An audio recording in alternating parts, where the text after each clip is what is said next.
So அந்த வகையில் meeting போகிறப்ப எல்லா இடங்கள்லையுமே ஈவன் கட்சி சார்ந்த நபர்கள் ஐயாவை சுற்றி இருந்தாலும் அதை தாண்டி மக்களோட அந்த வரவேற்புங்கிறது பயங்கரமாக இருக்குது. ப்ளஸ் ஆட் அண்ட் பேட்டை நான் சொல்கிறது அந்த சிரிச்ச முகம் அப்படிங்கிறது மக்களுக்கு இல்லை சார் உறுதி அடிபடலை. நான் இது பொய் சொல்லலை, மனசாரவே சொல்கிறேன்.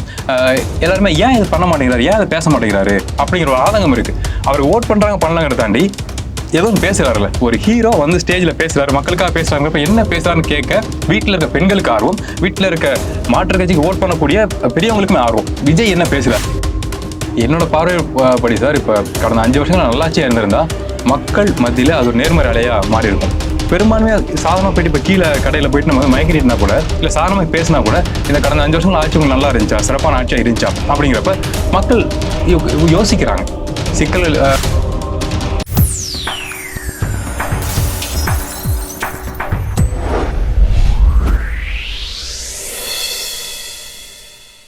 வணக்கம். கோல்டன் சார்ட்ஸ் வழங்கும் அரசியல் களம். இன்றைய அரசியல் களம் நிகழ்ச்சியில் நம்மோடு இணைந்திருப்பவர் அரசியல் விமர்சகர் திரு அருணோதயன் அவர்கள். வணக்கம். திரு எடப்பாடி அவர்கள் வந்து தேர்தல் பிரச்சாரம் கடுமையாக செஞ்சுக்கிட்டு இருக்காரு. அது மட்டும் இல்லாமல் போகிற இடத்துலலாம் நல்ல மிகப்பெரிய வரவேற்புகள் கொடுத்துட்டு இருக்காரு. இன்னொரு விஷயங்கள் என்னென்னா, அதிமுக திமுகவுடைய பல்வேறு தலைவர்களுக்கு ஒரு ஒற்றையால் பதில் சொல்லிகிட்டு இருக்காரு. திரு எடப்பாடி அவர்களுடைய பிரச்சார பயணங்கள் எப்படி பார்க்குறீங்க? அதான் சார், பொதுவாகவே அந்த ஆர்என்டின்னு சொல்லுவாங்க, மக்கள் மத்தியில் என்ன பேச்சு நிலவுது அப்படிங்கிறத நம்மளோட அந்த கட்சிக்குள்ளே இருக்கவங்க பொறுப்பாளர்கள் தகவலும் தலைமைக்கு போயிட்டே இருக்கும். ஸோ அப்படி இருக்கப்ப இங்கே இந்த தேர்தல் வரைக்கும் வந்ததுக்கப்புறம் முழுக்க நேர்மறையாலே தான் வீசுதுங்கிறது தலைமைக்கு போயிடுச்சு. ஸோ அப்போ மக்கள் நம்ம பாசிட்டிவாக தான் ரிசீவ் பண்ணுறாங்க, மக்கள் தொண்டர்களை தாண்டி. அப்படிங்கிறப்ப அது மக்களுக்கு சந்திக்கிறதே ஒரு ஆக்கப்பூர்வமான செயலாக தானே இருக்கும். ஸோ அந்த வகையில் மீட்டிங் போகிறப்ப எல்லா இடங்கள்லையுமே ஈவன் கட்சி சார்ந்த நபர்கள் ஐயாவை சுற்றி இருந்தாலும் அதை தாண்டி மக்களோட அந்த வரவேற்புங்கிறது பயங்கரமாக இருக்குது. ப்ளஸ் ஆட் அண்ட் பேட்டை நான் சொல்கிறது அந்த சிரிச்ச முகம் அப்படிங்கிறது தமிழ் மக்களுக்கு எப்பவுமே பிடிக்கும். ஸோ எல்லா விஷயங்களுமே எதிர்கருத்துக்களையுமே ஆளும் கட்சிக்கு எதிரான கருத்துக்களை வைக்கிறப்பவுமே ஒரு ஆக்கப்பூர்வமாக சிரிச்ச முகத்தோடு வைக்கிறதுங்கிறது மக்களுக்கு ஏற்றுக்கொள்ளக்கூடிய வகையில் இருக்குது. அதை தாண்டி சார் அந்த முரண்பட்ட விஷயங்களை மிக மோசமான என்ன சொல்கிறது சொசைட்டியில் பேசக்கூடாத விஷயங்களை அவாய்ட் பண்ணிட்டு கடந்து போயிடுவார். கடைசியாக இப்போ உதயநிதி ஸ்டாலின் சாருக்கு ஆப்போசிட்டாக பேசின அந்த விஷயம் கூட அவர் பேசினால்தான் அவர் பேசினாரு, அப்படிதான் சார் கண்மையா இருக்கு. அதுதான் சார். திரு ஸ்டாலின் அவர்கள் என்ன சொல்றாருன்னா, திமுகவுடைய தேர்தல் அறிக்கையை கதாநாயகன் சூப்பர் ஸ்டார் அப்படின்னு சொல்றாரு. அதில் முக்கியமாக சொல்கிறேன்னா, அந்த 8000 கூப்பன் மிகப்பெரிய விஷயம், உங்களுக்கு பிடிச்சதை வாங்கிக்கலாம் அப்படின்னு சொல்கிறார். ஆனால் அதிமுகவுடைய தேர்தல் அறிக்கையில் ஒரு பிரிட்ஜ் மட்டும் இல்லை 10,000 ரூபா பணமாக தராங்க. அப்போ 8000 பெருசா 10,000 பெருசா? அதான் சார், ரொம்ப சிம்பிள். மக்களுக்கு காசு தேவை இருக்குது சார். ஏன்னா கொள்கையை பார்த்து இதை பார்த்து ஓட் பண்ணுற காலம் நகர்ந்துருச்சு. இப்போ மக்கள்கிட்ட பேசுகிறப்ப மக்கள் பேசுகிறத நம்ம கேட்குறப்பவே அவங்க சொல்கிறது உண்மையாகவே நான் சொல்கிறேன் சார். இப்போ நான் கேட்டது, நான் ட்ராவல் பண்ணுறப்ப நான் கேட்டது, ஒரு கூழ் குடிக்கிற கடையில் அவங்க பேசிக்கிறாங்க. இப்போ 8000 கூப்பன் தராங்க. கூப்பன்னா யார் போய் வாங்குறது, நின்று வாங்கி கொடுத்து அதெல்லாம் பொருளை எடுத்து அதெல்லாம் இல்லைப்பா, 10,000 காசாகவே தராங்களாம்ப்பா, வரட்டுமேப்பா அப்படிங்கிற மூலம் அவங்க பேசுகிறாங்க. இந்த கட்சிக்கு மாற்று இந்த கட்சிங்கிறத தாண்டி அந்த 10,000 தந்தா ஓகே தானே, நம்ம கையில் காசு வருதுல நேரா அப்படிங்கிற மூலம் அவங்க பேசுகிறாங்க சார். ஸோ மக்களோட கருத்து அதுவாக தான் இருக்குங்கிறப்ப அதை பார்த்து தான் ஏடிஎம்கே அந்த ஐடியாவை கொடுத்துருக்காங்க. ஸோ அந்த வகையில் 8000 விட 10,000 தான் பெருசு. அதுக்குள்ள அந்த 8000 கூப்பனுங்கிற ஒரு விஷயமும் இருக்குல்ல சார். அந்த கூப்பனில் சில சமயம் அந்த என்ன சொல்கிறது, அந்த வறுமை கூட்டிற்கு மேலே கீழங்கிற ஒரு பாசிபிலிட்டிஸ் கூட வைக்கலாம் அவங்க. ஏன்னா நிபந்தனைக்கு உட்பட்டதுங்கிற ஒரு விஷயம் சின்னதாக ஒன்று இருக்குங்கிறப்ப மக்கள் உறுதியாக யோசிப்பாங்க. சும்மாவே சொன்னால் லேட் ஆகுது, இந்த பெண்களுக்கான உரிமை தொகையெல்லாம் தரதுல நிறைய இடங்கள் லேக் இருக்கு, இந்த 5 வருஷங்கள் இருக்குங்கிறப்ப அப்போ அந்த கூப்பனுங்கிற விஷயத்தில் ஒரு டவுட் மக்களுக்கு இருக்குது. 10,000 கேஷாக தராங்கிறப்ப மக்கள் அதை தான் ப்ரிஃபர் பண்ணுறாங்க. தேர்தல் காலத்தில் அதிமுகவுடைய தேர்தல் பிரச்சாரம் மக்கள்கிட்ட ஒரு பெரிய அளவு ரீச் ஆயிருக்கு அப்படின்னு சொல்கிறாங்க. அது மட்டும் இல்லாமல் கூட்டணி கட்சியினரும் தொடர்ந்து பிரச்சாரங்கள் பண்ணிட்டு இருக்காங்க. திமுக கூட்டணியில் இது வரைக்கும் இணைந்து கூட்டணி தலைவர்கள்லாம் இணைந்து ஒரு பொதுக்கூட்டத்தை ஒரு பொதுவாகவும் பேசவும் இல்லை இது வரைக்கும். இந்த விஷயத்தை நீங்கள் எப்படி பார்க்குறீங்க? அதான் சார், அந்த கூட்டணிகள் உள்ள குளறுபடிங்கிறது சிக்கல் இருக்குங்கிறது மக்களுக்குமே தெரிஞ்சிருச்சு. ஊடகங்கள் கூட வாதிக்க ஆரம்பிச்சிட்டாங்க, யூடியூப் சேனல் பேச ஆரம்பிச்சிட்டாங்க. ஸோ அதை மாற்றுறதுக்காகவாச்சும், ஈவன் அவங்களுக்குள்ள குழப்பங்கள் இருந்தாலுமே அதை மாற்றுறதுக்காகவாச்சும் ஒன்றா சேர்ந்து சில விஷயங்கள் பண்ணாங்க. ஒரு சிரிச்சு கை கொடுக்கறது, கேமராக்காக வச்சும் அந்த விஷயங்கள் பண்ணால் மக்கள் மத்தியில் ஒரு பாசிட்டிவ் வரும். மக்களை தாண்டி தொண்டர்களுக்கு ஒரு சரி தலைமையில் சிக்கல் இருந்தாலும் அவங்க அந்த தேர்தல் வெற்றிக்காக ஒரு பாசிட்டிவான விஷயத்தை செய்கிறாங்க அப்படிங்கிற ஒரு போக்கு வரும், உத்வேகத்தை கொடுக்கும். ஆனால் அதை கூட செய்யலைங்கிறப்ப நமக்கு என்னதை காட்டுது அப்படின்னா, இப்போ நம்ம டிஸ்கஸ் பண்ணுறதை தாண்டி இதுவுமே தகவலாக போகும். இந்த மாதிரி விஷயங்கள்லாம் வெளில தகவலாக வருது, பேசுகிறாங்க, இதெல்லாம் டிஸ்கஸ் பண்ணுறாங்க, நம்ம ஒன்றா நின்று மேடைகளில் பேச மாட்டேங்கிறோம் அப்படிங்கிற விஷயங்கள்லாம் மக்கள்கிட்ட பரவுது, ஊடகங்களில் பரவுன்னு சொல்லி இந்த விஷயம் உரிய தகவலாக போயிருக்காங்க. இன்னமும் அவங்க அதை பண்ணலைங்கிறப்ப பிரச்சனை அவ்வளோ பெருசாக இருக்குன்னு நான் நினைக்கிறேன் சார். அந்த தொகுதி பங்கீடுகள் உள்ள சிக்கல்கள் இன்னுமே மனக்குமுலர்களாக உள்ள தொடர்ந்துட்டு தான் இருக்குன்னு நான் நினைக்கிறேன். திரு ஸ்டாலின் அவர்கள் ஒரு கொஞ்சம் மாதங்களுக்கு முன்பு பீகாரில் போய் பிரச்சாரம் பண்ணார். அதாவது தேஜஸ்வி யாதவ் முதலமைச்சர் ஆகணும் அப்படின்னு சொல்லி பிரச்சாரம் பண்ணிட்டு வந்தார். கூடவே ராகுல் இவங்கெல்லாம் சேர்ந்து தான் அது பண்ணாங்க. ஆனால் தமிழ்நாட்டில் திரு ஸ்டாலின் முதல்வர் ஆகணுங்கிற இந்த தேர்தலில் அவங்க யாருமே வந்து தேர்தல் பிரச்சாரத்தில் கலந்துக்காததுக்கு காரணம் என்ன? என்னோட பார்வைப்படி சார், இப்போ கடந்த 5 வருஷங்கள் நல்லாட்சியாக இருந்திருந்தா மக்கள் மத்தியில் அது ஒரு நேர்மறை அலையாக மாறி இருக்கும். பெரும்பான்மையாக சாதாரணமாக போயிட்டு இப்போ கீழே கடையில் போயிட்டு நம்ம வந்து மைக்ரேட்னா கூட இல்லை சாதாரணமாக பேசினா கூட இந்த கடந்த 5 வருஷங்கள் ஆட்சி உங்களுக்கு நல்லா இருந்துச்சா, சிறப்பான ஆட்சியாக இருந்துச்சா அப்படிங்கிறப்ப மக்கள் யோசிக்கிறாங்க. சிக்கல்கள், அதாவது மக்களுக்கு நடந்த சிக்கல்களை தாண்டி தான் குடும்பத்தில் இந்த ஆட்சி மூலமாக என்னென்ன சிக்கல் நடந்துச்சுன்னு யோசிச்சு பார்க்குறாங்க. ஒவ்வொரு குடும்பத்திலுமே நம்ம நிறைய இன்டர்வியூஸில் பேசுகிற மாதிரி சார், வீட்டில் இருக்க சின்ன குழந்தைகள், பெண் குழந்தைகள்லேருந்து வயசான தாத்தா பாட்டி வரைக்குமான சிக்கல்கள் அவங்க ப்ரெஷரை ஃபேஸ் பண்ணியிருக்காங்க. ஈவன் அவங்க குடும்பத்துக்குள்ள இல்லாட்டியுமே பக்கத்து வீட்டில் பக்கத்து மாநிலத்தில் நடக்கிற விஷயங்கள்லாம் அவங்க பார்க்குறாங்கல்ல, பக்கத்து மாவட்டங்கள் நடக்கிற விஷயங்கள் அவங்க பார்க்குறாங்கல்ல. ஸோ அப்போ அந்த பதட்டம் தானாக வருது இல்லை, தொடருது அந்த பதட்டம். இப்போ பெண்களை வீட்டுக்கு விட்டு வெளியில் வேலைக்கு அனுப்புறதா இருக்கட்டும், இல்லை இளைஞர்கள் வேலை இல்லாமல் திண்டாடிட்டு இருக்கிறதா இருக்கட்டும், இந்த மாதிரி விஷயங்கள்லாம் அவங்க ஃபேஸ் பண்ணியிருக்கனால இந்த 5 வருஷம் ஆட்சி சரியா இல்லைங்கிறது அவங்க மைண்டில் ஓடிட்டே இருக்கு. ஸோ அப்போ அதுக்கான பாசிபிலிட்டிஸ் வந்து ஏடிஎம்கே தான் அவங்க ப்ரிஃபர் பண்ணுறாங்கன்னு நான் சொல்கிறேன் சார். திரு டாக்டர் அன்புமணி ராமதாஸ் அவர்கள் வந்து நேற்று பேசிய பிரச்சாரத்தில் என்ன சொல்கிறாருன்னா, திமுக கூட்டணி கட்சியினருக்கு வந்து ஒரே மரியாதை கொடுக்கல. குறிப்பாக சொல்லணும்னா திருமாவளவனை வந்து கிள்ளுக்கிரியாக பயன்படுத்துகிறாங்க அப்படிங்கிற ஒரு மீனிங்கில் சொல்லியிருக்காங்க. அதில் வந்து முக்கியமாக என்ன சொல்கிறாங்கன்னா, தலித் மக்கள் பொதுவாக வந்து திமுக ஓட்டு அரசியலுக்கு மட்டும்தான் பயன்படுத்துது, பட் அவங்க கோரிக்கைகளில் வந்து இதுவரைக்கும் நிறைவேற்றலை அப்படிங்கிற ஒரு குற்றச்சாட்டு வந்து வைக்கிறாரு. இதை திருமாவளவன் வந்து ஒரு தரம் தாழ்ந்து அங்கே இருக்கணுமா அப்படிங்கிற மாதிரி ஒரு கேள்வியும் எழுப்புறாரு. இந்த கேள்வியை நம்ம எப்படி பார்க்கலாம்? உறுதியா சார், இது இப்போ எதிர்கொள்கையை கொண்ட கட்சியில் அவர் இணைஞ்சிருந்தாலும் கூட்டணியில் இருந்தாலும், நான் சொல்ற ராமதாசனை சொல்கிறேன், அன்புமணி ராமதாசன் இருந்திருந்தாலும் அவர் பதிவு பண்ணுற கருத்து மிகச்சரியானது நான் சொல்கிறேன். ஏன்னா சார், இப்போ நம்ம பல இன்ட்ரெஸ்டாக பேசியிருக்கோம், 8 சீட்டுங்கிறது மிக மிக குறைவானது சார், சாதாரண மக்களுக்கே அது தெரியுது. ஸோ அப்படி இருக்கப்ப அதை சகிச்சுக்கிட்டும் அண்ணன் வந்து கட்சிக்குள்ளே இருக்காருங்கிறப்ப அது முழுக்க சரி சகிச்சுக்குவாங்க அப்படி அதன் அடிப்படையில் கொடுக்கப்பட்ட சீட்டு மாதிரி தான் தெரியுது. இல்லை இவங்க இந்த மாதிரி நம்ம வந்து 8 சீட் தான் கொடுக்குறோம், புதுசாக அந்த கட்சியில் 10 சீட்டு கொடுத்துருக்கோங்கிறப்ப அவங்க உரிமைகளுக்காக கொதிச்செழுந்து திமிரியலு அத்துமீறுங்கிற விஷயங்கள்லாம் இருக்குல்ல. ஸோ அதை செஞ்சிருவாங்க அப்படிங்கிற மதிப்பு அந்த கட்சியில், கூட்டணி கட்சியில் டிஎம்கேக்கும் இருந்துச்சுன்னா கண்டிப்பாக 7 சீட்டு கொடுத்துருக்க மாட்டாங்க. அவங்க கேட்ட சீட்டை உறுதியாக கொடுத்துருப்பாங்க, இல்லை 8 விட அதிகமாக தான் கொடுத்துருப்பாங்க. ஸோ இது கொடுத்தா இவங்க இருப்பாங்க, ஒன்றும் பிரச்சனை இல்லை, அட்ஜஸ்ட் பண்ணிட்டு இருப்பாங்கிற ஒரு கால்குலேஷன் இருக்குல்ல, அவங்களை பற்றின கால்குலேஷன், அது மிக மிக தவறானது தான். அதை உறுதிப்படுத்துற மாதிரி தான் அந்த கூட்டணிக்குள்ள இந்த விசிகா இருக்கிறது நமக்கு தோணுது. ஸோ அதை தாண்டி எதிர்கொள்கையில் இருக்கவங்களும் இதை கருத்தை எடுத்து வைக்கிறாங்க அப்படிங்கிறப்ப இதை திருமணம் தான் கன்சிடர் பண்ணணும்.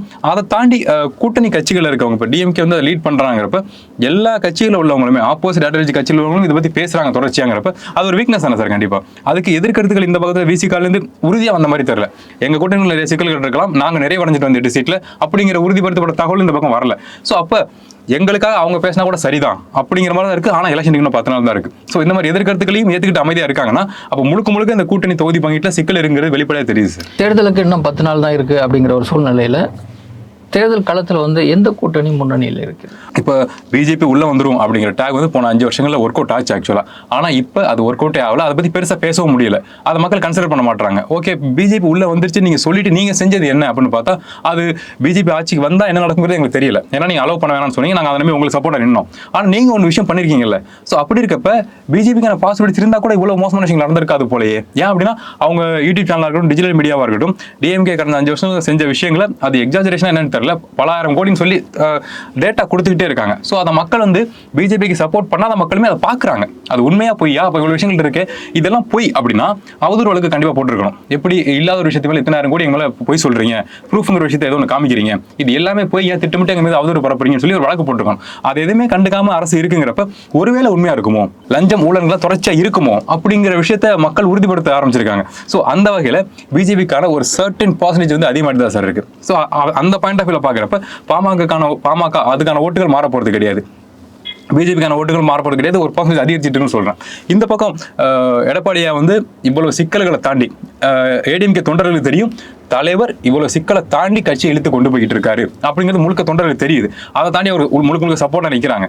ஸோ இவ்வளவு உறுதியான விஷயங்கள் இருக்கப்ப கொள்கைகளுக்காக கூட்டணி வச்சிருக்காங்க, அவங்க வெளிப்படையாக சொல்லிட்டாங்க, அரசியல் கூட்டணி இது கொள்கைக்கான கூட்டணி அரசியலுக்காக அப்படின்னு சொல்லி. ஸோ இதுல அவங்க தெளிவா இருக்கனால அந்த தொண்டர்களும் தெளிவா இருக்காங்க. அதை பார்க்குற மக்களுமே ஓகே இதனாலதான் இந்த கூட்டணி அமைஞ்சிருக்கு அப்படிங்கிறாங்க.